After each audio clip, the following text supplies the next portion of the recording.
Hello बच्चों, कैसे हैं आप लोग। उम्मीद करते हैं कि बहुत अच्छे होंगे। हम लोगों ने जो आपसे वादा किया हुआ था कि आप लोगों को फिजिक्स में हर एक यानी फिजिक्स नहीं हर एक सब्जेक्ट में आपको वीवीआई क्वेश्चन हो या फिर ऑब्जेक्टिव हो, वो हमेशा आप लोगों के लिए हम लोग लाएंगे और आप लोगों का एग्जाम जो है वो काफी आसान बना देंगे। और आप लोग जब एग्जाम हॉल में जाइएगा तो आप लोगों को लगे कि हाँ मैंने ये क्वेश्चन अवश्य पढ़ा है। ठीक है, तो इसके लिए आप लोग निश्चित रहिए। हम जो इस चैप्टर के प्रकाश के परावर्तन को हम समाप्त जो किए इस चैप्टर को, उसमें जो टॉप मोस्ट वीवीआई क्वेश्चन है ऑब्जेक्टिव के, हम उसको लेकर आए हैं। तो यहां से बाहर इस चैप्टर से कोई क्वेश्चन ऑब्जेक्टिव में नहीं आने वाला है।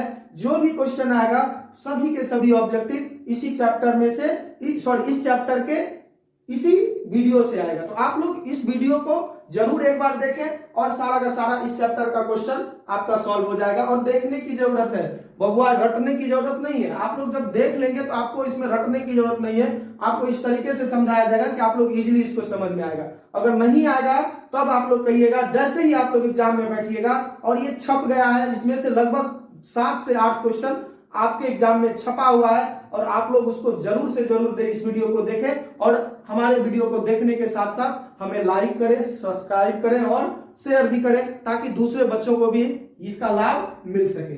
चलिए तो अपने क्लास को आगे बढ़ाते हैं। आज हम ऑब्जेक्टिव लेकर आए हैं आप लोगों के लिए। तो सबसे पहला देखिए, सबसे पहला ऑब्जेक्टिव जो है मोस्ट वीवीआई ऑब्जेक्टिव है कि प्रकाश की किरण जो है वह गमन करती है। बहुत ही इंपॉर्टेंट क्वेश्चन है, प्रकाश की किरण गमन करती है।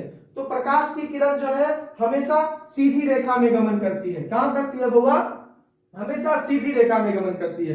क्योंकि जो आप अगर यदि मान लीजिए कि यहां से हम टॉर्च जला रहे हैं, यहां से इस पे टॉर्च जलाए तो अभी अगर नहीं जलाएंगे तो क्या होगा बाबू? लाइट यहां से यहां पहुंचेगा। वही अगर यदि हम यहां पर कोई अपारदर्शी वस्तु को हाथ को रख दे और इस पर टॉर्च जलाए तो क्या लाइट इधर से होकर यहां आ जाएगी? नहीं, यहां पर इसका प्रतिबिंब भले बन जाएगा लेकिन लाइट इस पार से उस पार नहीं जाएगा। वो स्कैटरिंग ऑफ लाइट जा सकती है और अदर चीजें की लाइट जा सकती है, लेकिन प्रकाश का जो पथ होता है वो हमेशा सीधा होता है। इसलिए प्रकाश की किरण हमेशा कहां गमन करती है? सीधी रेखा में गमन करती है। और टेढ़ी मेढ़ी रेखा तो होगा नहीं, ये नहीं होगा। चलिए अब आगे बढ़ते हैं अगले अपने ऑब्जेक्टिव की ओर। तो सबसे पहला, प्रकाश का वेग न्यूनतम होता है। मतलब न्यूनतम मतलब सबसे कम क्या होता है, किसमें होता है? यानी प्रकाश, ये 4 ऑप्शन जो दिया हुआ है बउआ, इसमें से प्रकाश सबसे कम किसमें गति करता है? प्रकाश की चाल सबसे कम किसमें होती है? तो निर्वात में तो सबसे अधिक होती है, आप लोग को बताए हैं। निर्वात में कितना होता है? 3 × 10⁸ मीटर पर सेकेंड। जल में होता है 2.25 × 10⁸ मीटर पर सेकेंड। उसके बाद वायु में और निर्वात में दोनों सेम होता है, लेकिन कांच में 2 लाख होता है बउआ। तो सबसे कम किसमें होता है? 2 × 10⁸ मीटर पर सेकेंड। अगर किलोमीटर में देखेंगे तो 2 लाख है किलोमीटर पर सेकेंड। तो सबसे न्यूनतम सबसे कम किसमें होगा बउआ?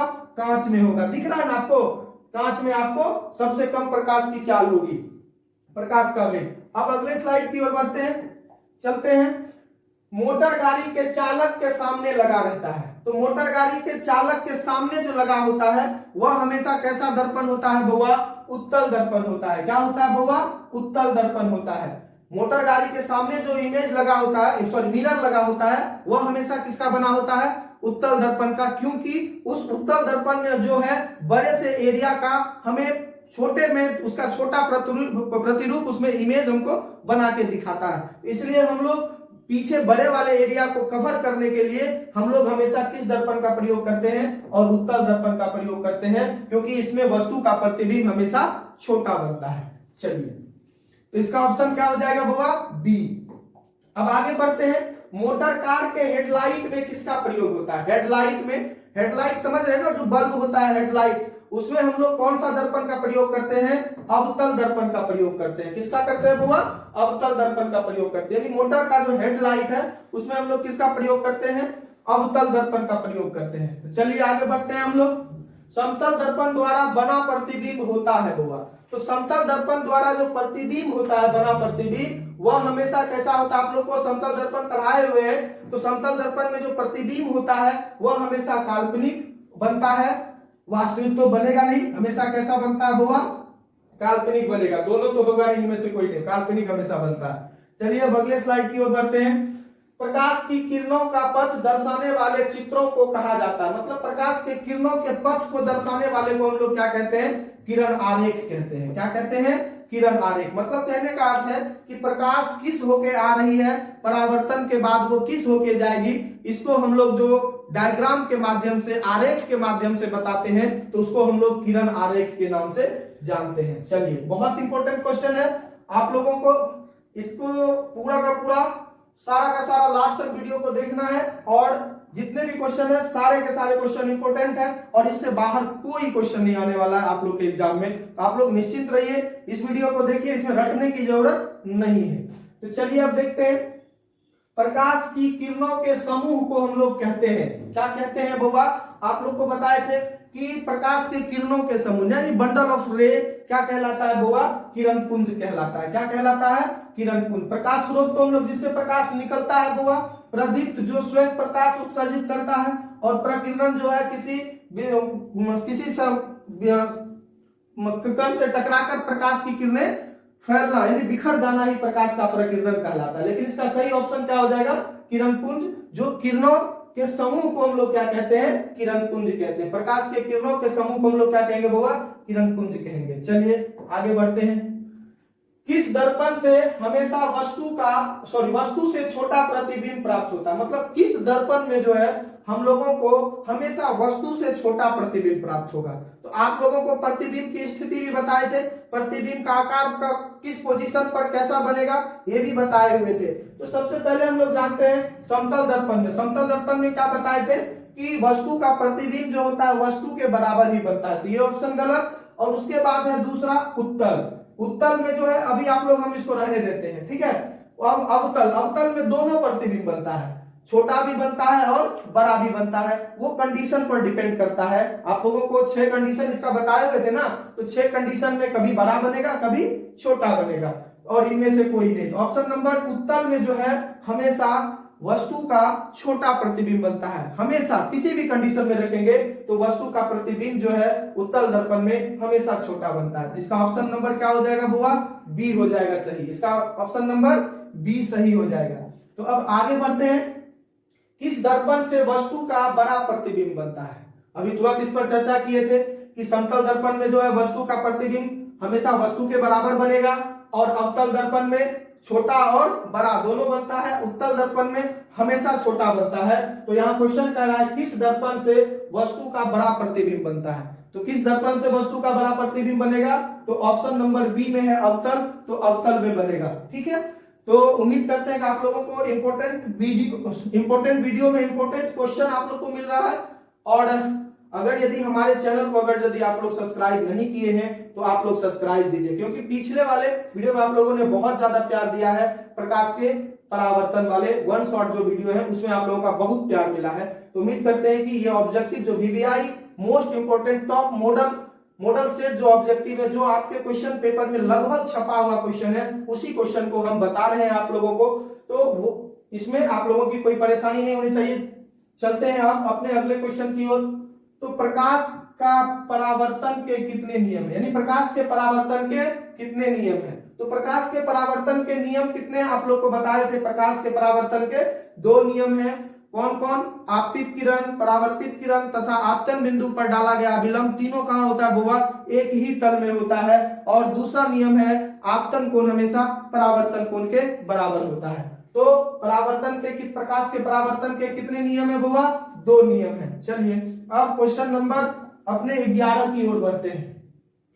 साइड मिरर मतलब जो ड्राइवर होता है ना उसके बगल में, जो आप लोग कभी बस पे चढ़े होंगे, ड्राइवर के बगल में देखिएगा, किसी भी वाहन पे चढ़े होंगे तो ड्राइवर के बगल में देखिएगा कि एक दर्पण लगा होता है, और वो दर्पण किस प्रकार का दर्पण है, तो वो दर्पण हमेशा होता है उत्तल दर्पण। और ये कई बार आपके बोर्ड के एग्जाम में क्वेश्चन बन चुका है कि साइड मिरर के रूप में प्रयुक्त होता है उत्तल दर्पण, ठीक है। बहुत इंपॉर्टेंट क्वेश्चन है, लगभग में ऑब्जेक्टिव में उम्मीद रखो कि ये आ ही गया है आप लोगों के लिए, ठीक है।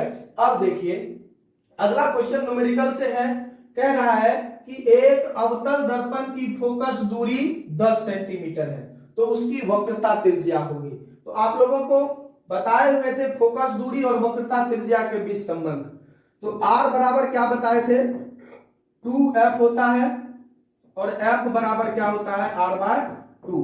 तो यहां पर फोकस f है, वक्रता त्रिज्या r है। तो अवतल दर्पण की फोकस दूरी 10 सेंटीमीटर है, तो वक्रता त्रिज्या यानी फोकस दूरी 10 सेंटीमीटर है तो वक्रता त्रिज्या मांग रहा है ना, तो 2 इंटू एफ का मान कितना है 10 सेंटीमीटर, तो हो जाएगा 20 सेंटीमीटर। तो इसका ऑप्शन नंबर क्या हो जाएगा सही, बी नंबर। क्या हो जाएगा ऑप्शन सही होगा, बी नंबर हो जाएगा। तो चलिए अब एबीसीडी नहीं करेंगे, हम लोग देखते हैं, बहुत ही इंपॉर्टेंट क्वेश्चन है ये। क्वेश्चन भी बड़ा ही मजेदार है और दमदार है। क्वेश्चन है परावर्तन के नियम से निर्धारित होता है, परावर्तन के नियम से क्या निर्धारित होता है। तो चारों ऑप्शन को देखते हैं हम लोग। आपतन कोण बराबर क्या होता है परावर्तन कोण, परावर्तन कोण बराबर होता है अपवर्तन कोण दिया हुआ है, आपतन कोण बराबर विचलन कोण दिया है, इनमें से कोई नहीं। तो परावर्तन का जो दूसरा नियम क्या कहता है कि आपतन कोण हमेशा परावर्तन कोण के बराबर होता है। तो इसमें लिखा होगा आपतन कोण बराबर परावर्तन कोण, तो इसका ऑप्शन नंबर कौन हो जाएगा सही होगा, ए हो जाएगा। यानी आप लोग समझ रहे हैं ना, लाइक करके बताएं आप लोग समझ आ रहा है ना आप लोगों को, कैसा क्लास लग रहा है आप लोगों को, कमेंट में जरूर बताएं। चलिए अब आगे बढ़ते हैं। काल्पनिक प्रतिबिंब होता है, काल्पनिक प्रतिबिंब का हम आप लोगों को हम जो है आप लोगों को पिछली वीडियो में ये बताए हुए थे, दोनों प्रतिबिंब में अंतर बताए थे। और काल्पनिक प्रतिबिंब क्या होता है, वास्तविक प्रतिबिंब का क्या होता है, इस पर हम बृहद रूप से चर्चा किए हुए थे। तो काल्पनिक प्रतिबिंब हमेशा क्या होता है बुआ, सीधा होता है और इसे पर्दे पर नहीं उतारा जा सकता है। तो इसका ऑप्शन नंबर क्या होगा सही बुआ, ए। चलिए आगे की ओर बढ़ते हैं। सर्च लाइट, सर्च लाइट का परावर्तक सतह होता है, वाह गजब क्वेश्चन है बुआ। सर्च लाइट का परावर्तक सतह कैसा होता है, सर्च लाइट का परावर्तक सतह अवतल होता है बुआ। कैसा होता है बुआ, अवतल होता है। चलिए अगली क्वेश्चन की ओर बढ़ते हैं हम लोग। दाढ़ी बनाने में, दाढ़ी बनाने में रहे या हजामती में रहे, किसमें रहे, हजामती में। हजामत किसको कहते हैं बुआ, दाढ़ी बनाने को ही हम लोग क्या कहते हैं हजामत। और हजामती में हम लोग कौन सा दर्पण का प्रयोग करते हैं, कौन सा दर्पण का उपयोग करते हैं, तो समतल नहीं करते हैं, उत्तल नहीं करते हैं, क्योंकि दाढ़ी जो होता है ना ये छोटा छोटा पार्ट है। ये दाढ़ी जो है एक छोटा सा पार्ट है, इसको बड़ा देखने के लिए अब इसका प्रतिबिंब हमें बड़ा चाहिए। जब प्रतिबिंब हमें दाढ़ी का बड़ा चाहिए तो हमें किस दर्पण का प्रयोग करना होगा बुआ, तो हमें जो है इसमें से किसमें बड़ा प्रतिबिंब बनता है, अवतल में। तो इसमें हम लोग क्या करेंगे, अवतल इसका सही आंसर हो जाएगा। चलिए आगे की ओर बढ़ते हैं। अभी जो हम लोग का जो क्वेश्चन था, अभी जिस तरह से हम लोग वो क्वेश्चन बनाए वहां पर यही संबंध था, यानी गोलीय दर्पण में फोकसांतर और वक्रता त्रिज्या के बीच संबंध है। आप लोग को बताए थे फोकस और वक्रता त्रिज्या के बीच क्या संबंध है, क्या है, r बराबर 2f होता है या f बराबर r/2 होता है। देखिए इनमें से कौन सही है, r बराबर 2f, f बराबर r, f बराबर 2/r, r बराबर f/2, यानी कि ये हो जाएगा ऑप्शन नंबर ए सही। r बराबर क्या होता है 2f होता है। चलिए आगे बढ़ते हैं। अगला क्वेश्चन वाह गजब है, बहुत अच्छा क्वेश्चन है बुआ।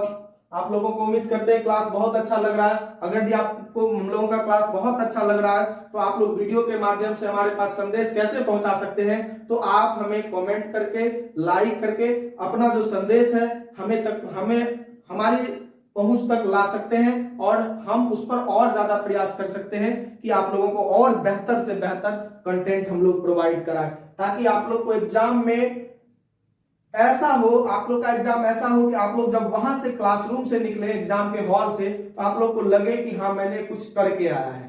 ठीक है, तो इस तरह से हम लोगों को पढ़ के जाना है। तो जितना हो सके आप लोग हमारे चैनल को प्यार दें, रिजल्ट एक्सप्रेस को प्यार दें, हमारी टीम को प्यार दें, वीडियो को प्यार दें। और इसका जो आपको ऑब्जेक्टिव का जो पूरा पीडीएफ मिलने वाला है, ये आपको हमारे टेलीग्राम चैनल जिसका नाम है रिजल्ट एक्सप्रेस, उस पर आप लोगों को मिलेगा और आपको टेलीग्राम चैनल से जुड़ जाना है। तो चलिए आगे बढ़ते हैं। सोलर कुकर में प्रयोग किया जाता है बुआ, सोलर कुकर में कौन सा दर्पण का प्रयोग किया जाता है। सोलर कुकर मतलब धूप से, मतलब कहने का सनलाइट से हमको क्या चीज, खाना बनाना है, तो उसके लिए हम लोग कौन सा दर्पण का प्रयोग करेंगे, तो अवतल दर्पण का प्रयोग करेंगे। क्यों करेंगे? क्योंकि अवतल दर्पण को हम अभिसारी दर्पण भी कहते हैं, क्योंकि वह क्या करता है, सभी किरणों को एक बिंदु पर जाकर मिलाता है और सभी किरणों की जो एनर्जी है सिर्फ एक बिंदु पर मिलती है रहती है, जिसकी वजह से खाना हमें जल्दी मिल जाता है, इजीली मिल जाता है। अब आगे का वीडियो देखते हैं, सॉरी आगे का स्लाइड में क्या है क्वेश्चन, बहुत अच्छा क्वेश्चन है, देखते हैं। वह गोलीय दर्पण जो बाहर की तरफ वक्रित हो, बाहर की तरफ वक्रित हो मतलब जिसका परावर्तक सतह क्या हो, बाहर की तरफ हो, ये मतलब ये वाला उभरा हुआ हो, तो इसको हम लोग कौन सा दर्पण के नाम से जानते हैं, उत्तल दर्पण के नाम से जानते हैं। ठीक है, कौन सा दर्पण, उत्तल दर्पण के नाम से जानते हैं। चलिए अब आगे देखते हैं। गोलीय दर्पण के परावर्तक पृष्ठ के केंद्र को दर्पण का क्या कहा जाता है। अब गोलीय दर्पण के परावर्तक पृष्ठ के केंद्र को, केंद्र यानी मध्य बिंदु को हम लोग क्या कहेंगे बुआ, ध्रुव कहेंगे। इसको हम लोग क्या कहते हैं, ध्रुव कहते हैं। क्या कहते हैं बुआ, ध्रुव। ये ध्रुव है ना, इसको हम लोग ध्रुव कहते हैं। चलिए आगे बढ़ते हैं। अगला क्या है कि इनमें से कौन दर्पण का सूत्र है। वाह, बड़ा गजब क्वेश्चन है भाई। तो दर्पण सूत्र आप लोगों को प्रूफ करके दिए हुए हैं, आप लोगों को वीडियो हम जो है हमारा दर्पण सूत्र का वो आप लोग जरूर देखें और उससे आपको ये क्वेश्चन इजीली सॉल्व हो जाएगा कि दर्पण सूत्र क्या होता है। या आपने कहीं से जरूर पढ़ा होगा कि दर्पण सूत्र होता है 1/v + 1/u = 1/f। इसमें देखिए ऑप्शन नंबर कौन सही है, ए। तो ए जब सही है तो हम ए में टिक मार देंगे, कोई दिक्कत नहीं, इजीली।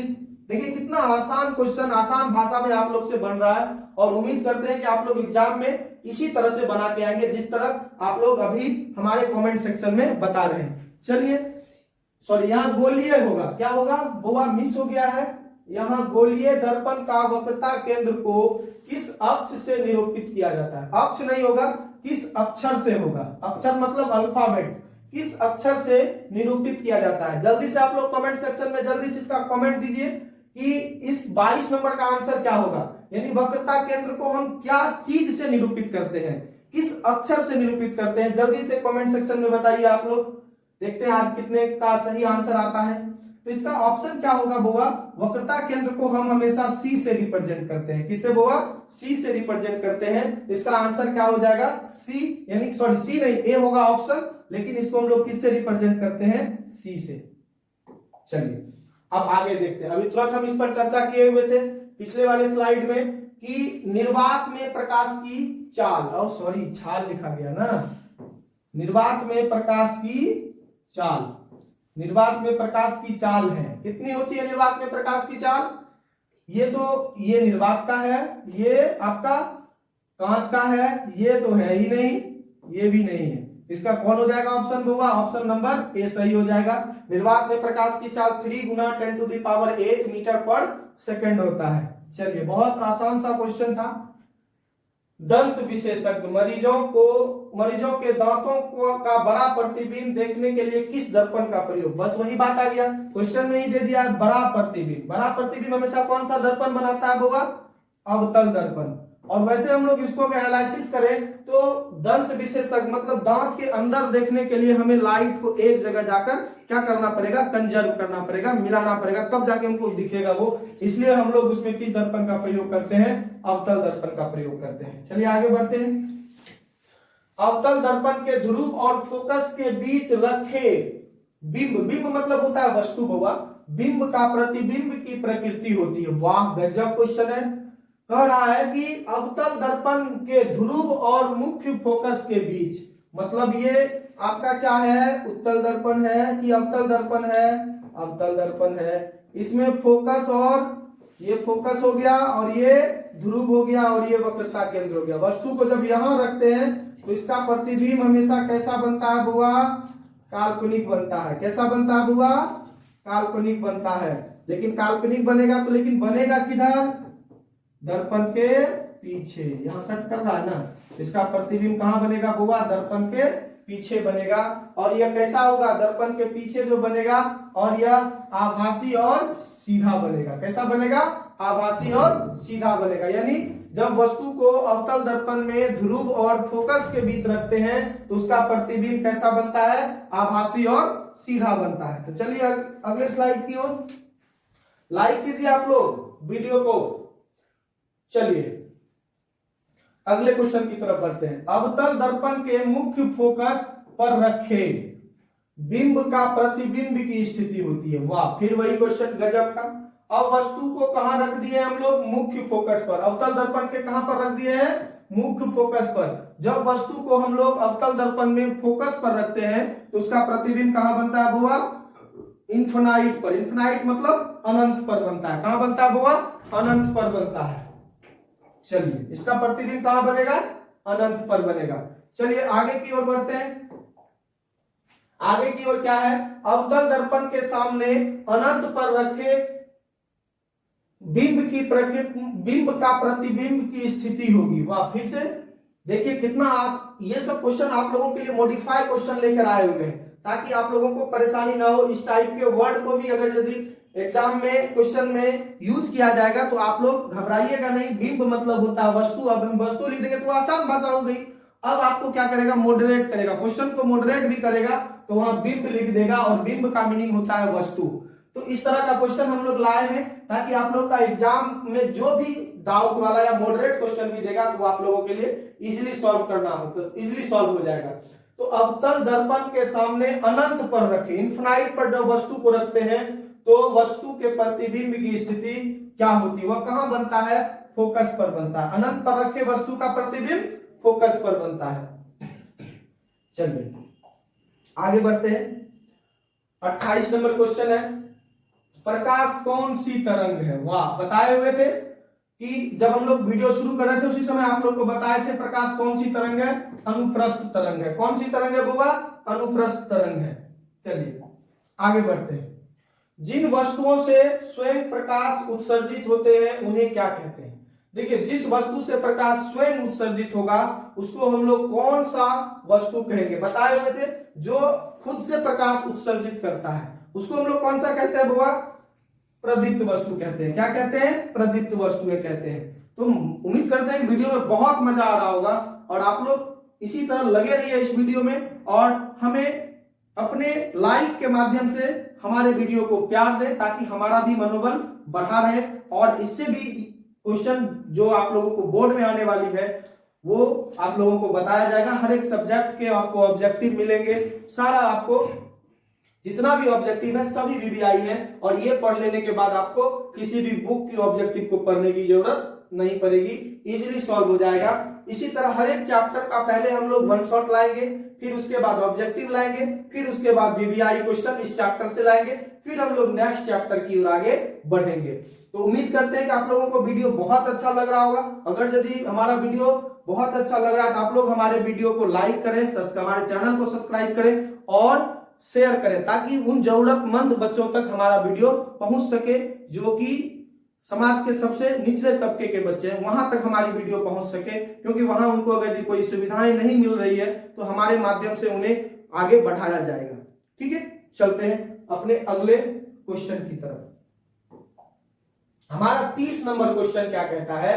मुख्य अक्ष के समांतर आने वाली प्रकाश की किरणें प्रकाश की दर्पण से परावर्तन के बाद किस होकर जाती है? प्रकाश की किरणें हो जाएगा यहां बुआ, प्रकाश की किरणें दर्पण से परावर्तन के बाद किस, मतलब हर जगह से आपका क्वेश्चन उठाया हुआ बुआ। पूरे चैप्टर से हमने हर एक लाइन से एनसीईआरटी हो या एससीईआरटी हो सभी से क्वेश्चन उठाया हुआ है हर एक लाइन से ताकि आपका कोई क्वेश्चन एग्जाम में ना छूट सके। देखिए ये किरण आरेख का क्वेश्चन है बुआ, यानी कहने का अर्थ है मुख्य अक्ष के समांतर कोई भी किरण आएगी तो वो दर्पण से परावर्तन के बाद किस होकर जाएगी? आप लोग को बताए थे फोकस से होकर जाती है। किससे होकर जाती है? फोकस से होकर जाती है। तो ऑप्शन नंबर कौन हो जाएगा इसका? सी हो जाएगा सही, यानी कहां से गुजरेगी वो? फोकस से होकर गुजरेगी। आगे देखते हैं, जिन वस्तुओं से स्वयं प्रकाश उत्सर्जित होते हैं उन्हें कौन सी वस्तु कहते हैं? प्रदीप्त वस्तु कहते हैं। क्या कहते हैं बुआ? प्रदीप्त वस्तु कहते हैं। ये तो बहुत आसान क्वेश्चन था। अब देखिए, अब यहां से एक इंपॉर्टेंट हमने जो बताया हुआ था आप लोगों को, यहां से देखिए बहुत इंपॉर्टेंट क्वेश्चन है ये। उम्मीद करते हैं कि आप लोग के बोर्ड में इस बार आएगा ही क्वेश्चन। यानी एक समतल दर्पण में वक्रता त्रिज्या होती है। समतल दर्पण में वक्रता त्रिज्या यानी समतल दर्पण की वक्रता त्रिज्या क्या होती है? आप लोगों को वीडियो में ही बताया गया था कि समतल दर्पण की वक्रता, त्रिज्या और फोकस दूरी अनंत होती है। यानी जिस दर्पण की वक्रता, त्रिज्या और फोकस दूरी अनंत होती है बुआ, तो उसको हम लोग कौन सा दर्पण कहते हैं? समतल दर्पण कहते हैं। तो यहीं से आपका आंसर निकल जाएगा। वक्रता, त्रिज्या क्या होती है समतल दर्पण की? क्या होती है? अनंत। तो क्या हो जाएगा इसका? ऑप्शन नंबर बी सही हो जाएगा। चलिए आगे बढ़ते हैं। आगे देखते हैं कि 33 नंबर क्वेश्चन क्या है। जिस दर्पण, वह दर्पण जिसका दृष्टि क्षेत्र विस्तृत कहलाता है। मतलब बड़े से एरिया को जब हम जिस दर्पण के सहारे देख सकते हैं वो दर्पण कौन है? मैंने पिछले स्लाइड में अभी चर्चा की हुई थी कि अवतल दर्पण में बड़ा प्रतिबिंब भी बनता है, छोटा प्रतिबिंब भी बनता है। वो कंडीशन पर डिपेंड करता है कि वस्तु का पोजीशन क्या है, ठीक है। और समतल दर्पण में मैंने क्या चर्चा किया कि उसमें वस्तु का प्रतिबिंब वस्तु के बराबर ही बनता है। तो भाई अब हमें विस्तृत क्षेत्र का प्रतिबिंब बनाना है। तो हमें मालूम है कि उत्तल दर्पण में जो है हमेशा वस्तु से छोटा प्रतिबिंब बनता है। मतलब बड़े एरिया का प्रतिबिंब हमें अवतल दर्पण छोटे से मिरर में बना के देगा। इसीलिए हम लोग का क्वेश्चन जो रहा है दृष्टि क्षेत्र विस्तृत कहलाता है। मतलब बड़ा क्षेत्र को दिखाएगा, वो है उत्तल दर्पण। ठीक है, बहुत इंपॉर्टेंट क्वेश्चन है ये, मॉडरेट क्वेश्चन है ये। आगे बढ़ते हैं। उत्तल दर्पण में वस्तु बनाता है, कैसा प्रतिबिंब बनाता है? हमेशा कैसा बनाएगा?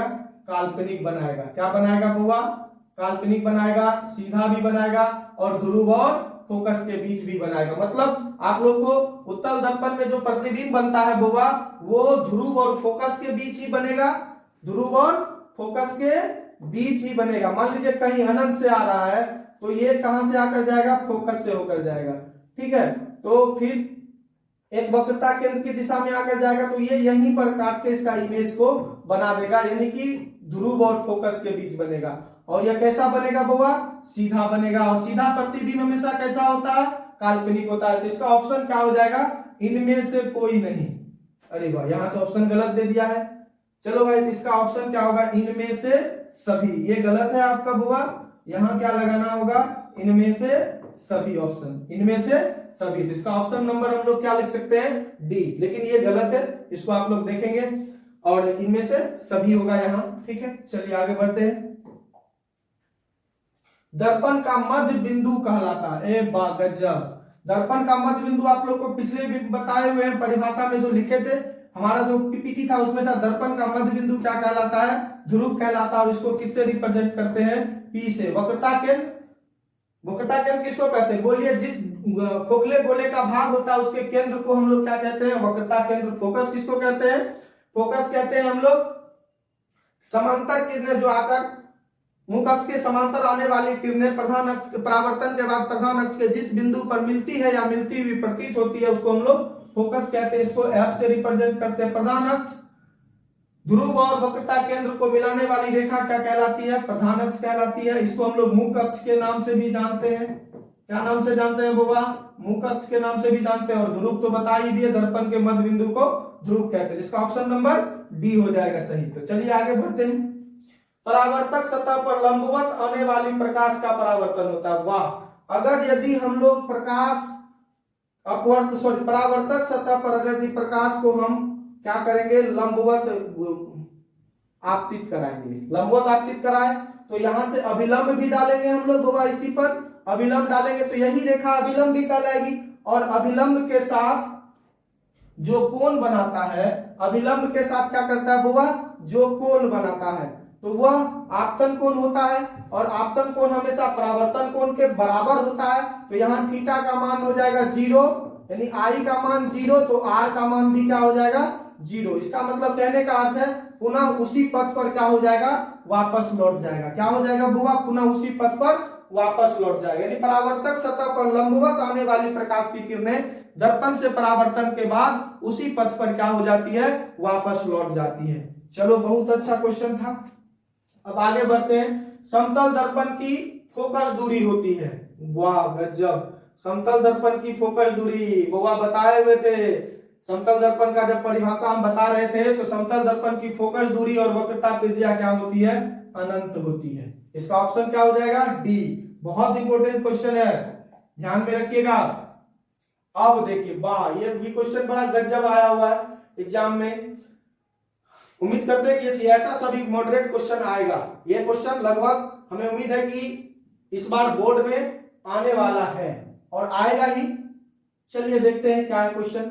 यदि आपतन कोण 25 डिग्री हो, यदि आपतन कोण 25 डिग्री हो, तो सबसे पहले हम लोग क्रिया जो क्रम है उसको कर लेते हैं। ये अभिलंब है और ये आपतित किरण है, इसके बीच बनने वाला कोण कितना है? 25 डिग्री है। और ये जितना डिग्री कोण बनाकर आएगा उतना डिग्री कोण बनाकर जाएगा भी ना परावर्तन के नियम से। कहने का अर्थ क्या है? आपतन कोण हमेशा परावर्तन कोण के बराबर होता है। अब यहां पर समझिए कि यदि आपतन कोण का मान 25 डिग्री है तो आपतित किरण और परावर्तित किरण, तो ये हो गया आपका आपतित किरण और ये हो गया परावर्तित किरण, दोनों के बीच कितना डिग्री का कोण बनेगा। तो आप लोग बहुत सारे बच्चे क्या करते हैं, आपतन कोण हमेशा परावर्तन कोण के बराबर होता है, आप मार दीजिएगा 25 डिग्री, ठीक है, लेकिन ये गलत हो जाएगा होगा 25 डिग्री। अब यहाँ क्वेश्चन का लेवल, ये क्वेश्चन किस तरह से घुमाया हुआ है। क्वेश्चन कह रहा है आपतित किरण और परावर्तित किरण, तो आपतित किरण ये हो गया, परावर्तित किरण ये हो गया, इन दोनों के बीच यहां से यहां तक का एंगल क्रिएट हुआ। ये दोनों एंगल कितना होगा? ये यहां से यहां तक 25, यहां से यहां तक 25, 25 25 50। इसका ऑप्शन नंबर कौन हो जाएगा सही बुआ? 50 डिग्री हो जाएगा। कौन हो जाएगा बुआ? 50 डिग्री हो जाएगा। चलिए आगे बढ़ते हैं। ये भी क्वेश्चन बहुत इंपॉर्टेंट क्वेश्चन है, बहुत सारे बच्चे इसमें भौचक्के खा जाएंगे, इसीलिए आप लोग को भौचक्का नहीं खाना है। बहुत आसान क्वेश्चन है, बस इसको समझने की देर है। समझ जाएंगे तो इसमें आप लोगों को कोई दिक्कत इस क्वेश्चन में नहीं होने वाला है। यानी किसी गोलीय दर्पण पर प्रकाश की चाल सी है तो परावर्तित प्रकाश की चाल होगी।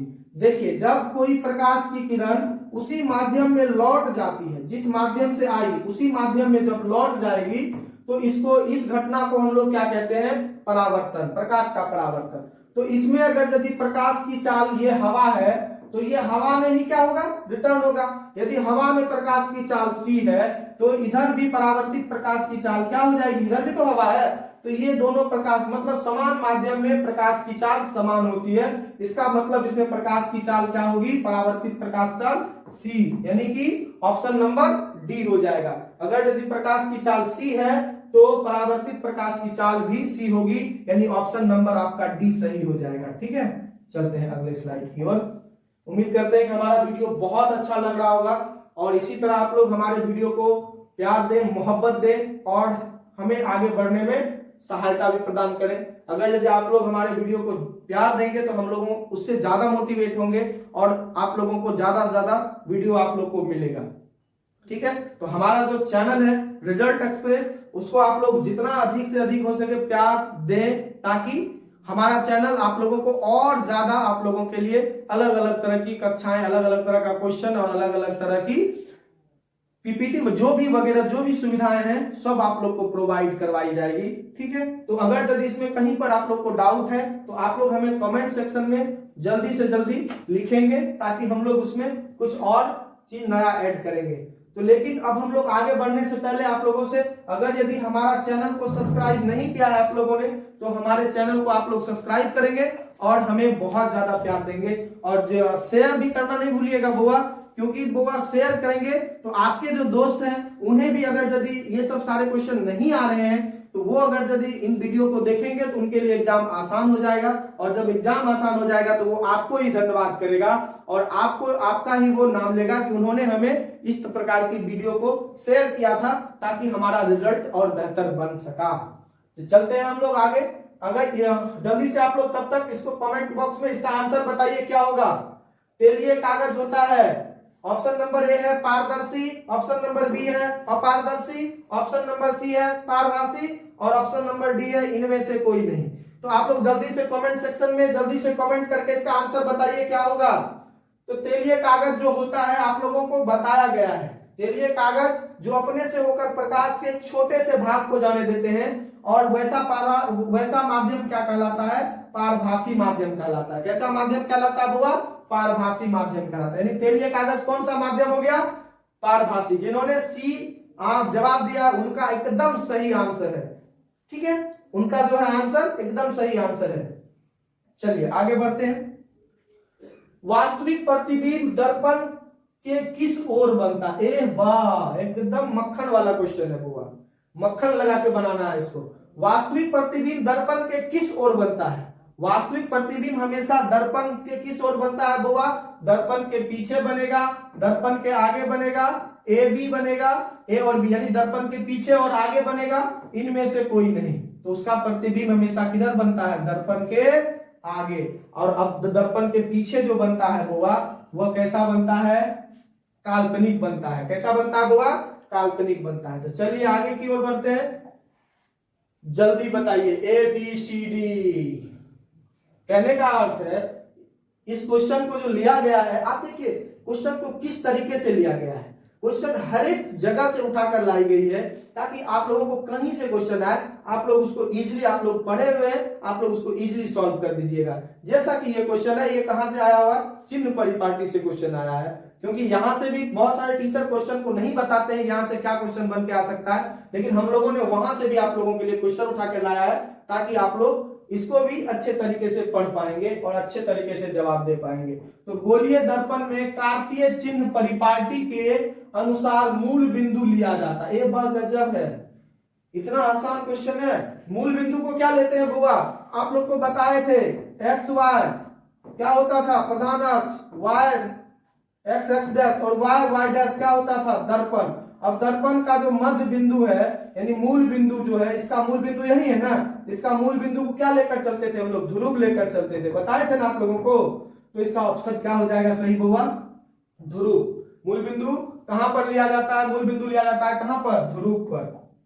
चलिए आगे की ओर, अवतल दर्पण किस प्रकार का दर्पण है? लो भाई, ये भी क्वेश्चन आप लोग के बीच आ गया कि अवतल दर्पण किस प्रकार का क्वेश्चन दर्पण है। आप लोगों को बताए थे अभी ही पिछले 5 से 7 मिनट पहले कि अवतल दर्पण जो है वह अभिसारी दर्पण है और वह क्या करता है? प्रकाश की किरणों को एक जगह अभिसरित करता है। इसीलिए अवतल दर्पण को हम लोग कौन सा दर्पण कहेंगे?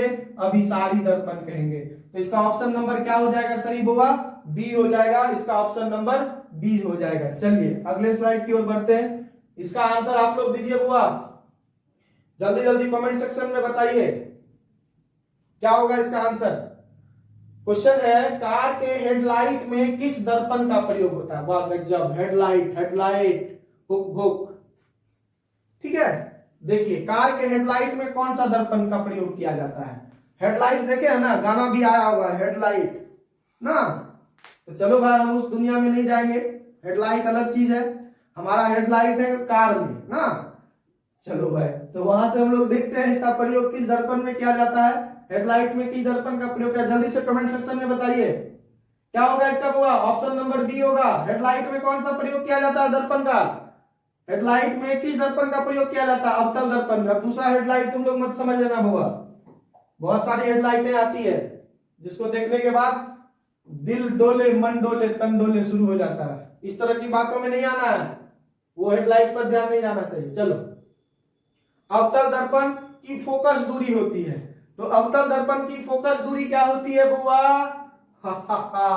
देखो, चलिए भाई हम लोग इसको समझने का प्रयास करते हैं ताकि बहुत सारे बच्चे को समझ में शायद नहीं भी आएगा, लेकिन इस माध्यम से जब देखेंगे तो इजीली समझ में आ जाएगा। तो प्रकाश तो इधर पास नहीं ना करेगा, कौन सा दर्पण में? अवतल दर्पण में। प्रकाश जब भी होगा तो यहां से परावर्तन के बाद घूम जाएगी, जब परावर्तन के बाद घूम जाती है, फोकस से होकर जाती है, तो जब प्रकाश मुड़ करके फोकस से होकर जाएगी तो यह देखिए हम लोग सभी दूरियां चिन्ह परिपाटी के अनुसार कहां से मापते हैं? ध्रुव से ना। तो ध्रुव से किधर माप रहे हैं? तो इधर मापेंगे, ये उल्टा माप रहे हैं ना, किरण इधर जा रहा है, हम माप रहे हैं इधर, तो इसका फोकस दूरी क्या हो जाएगा? हमेशा ऋणात्मक हो जाएगा। देखो भाई कितना मजेदार है। चलिए देखिए कहां से क्वेश्चन लाया गया है, इतना गजब सा क्वेश्चन है, कोई बात नहीं। देखिए ऑटोमोबाइल्स में, एक गजब, मोबाइल में रे नायर बुआ, मोबाइल में नहीं, तो ऑटोमोबाइल्स में साइड मिरर के रूप में प्रयोग किया जाता है। चलो भाई यहाँ तो लगा दिया है साइड मिरर। तो ऑटोमोबाइल्स मोबाइल होता है क्या? नहीं, ऑटोमोबाइल्स मतलब होता है वाहन। क्या होता है बुआ?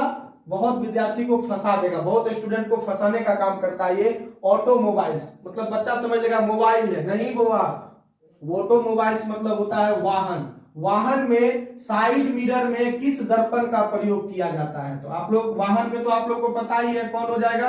उत्तल दर्पण हो जाएगा। कौन सा दर्पण? उत्तल दर्पण। चलिए अगला क्वेश्चन है लगभग एक कथन कारक का ही लगभग एक क्वेश्चन है, रीजन वाला है। देखिए क्या है, आपतित किरण, परावर्तित किरण तथा आपतन बिंदु पर खींचा गया लंब होगा यहाँ पर, ये क्या हो जाएगा, ये नहीं होगा, लंब एक ही तल में होते हैं। चलिए भाई ये तो सही है परावर्तन के नियम से। दूसरा है आपतन कोण हमेशा परावर्तन कोण के बराबर होता है। चलो भाई ये भी पढ़े हैं। तो यह प्रकाश के किस नियम या घटना से संबंधित है, ये बात गजब, ये तो पढ़े हैं ना आप लोग, प्रकाश के परावर्तन के दो नियम है, यही दो नियम है ना, आपतित किरण, परावर्तित किरण तथा आपतन बिंदु पर खींचा गया अभिलंब, तीनों एक ही तल में होता है। आपतन कोण हमेशा परावर्तन कोण के बराबर होता है। तो आप लोग इसका आंसर जल्दी बता दीजिए, ऑप्शन में क्या होगा, प्रकाश के किस घटना पर यह निर्भर करता है, ये प्रकाश के परावर्तन पर निर्भर करता है, यानी ऑप्शन नंबर डी हो जाएगा सही। चलिए आगे बढ़ते हैं।